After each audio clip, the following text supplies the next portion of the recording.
So it was really divided country. My father, on the last day of his life, he won the most rural state in our country, South Dakota, and the most urban state, California. And he succeeded in bridging that gap. He was also running against impossible odds. Nobody gave him a chance. He didn't have, every power structure was against him. The liberal media, from the New York Times, the Village Voice, were all horrified, appalled by his running. The labor unions, who he had run my uncle's campaign in '60, so 8 years earlier, and he had all the labor unions. This time, all the unions were against him, except for the UAW and for the United Farm Workers, for Cesar Chavez's union.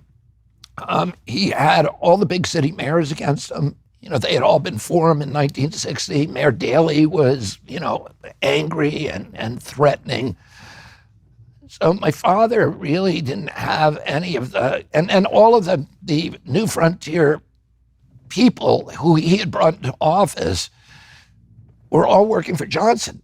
So they were in the White House, so he didn't even have his team.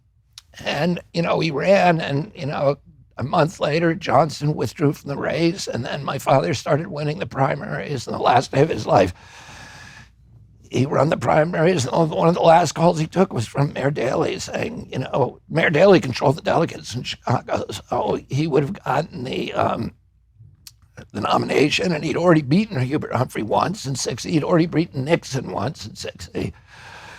I think he had a very clear path to the White House. So, I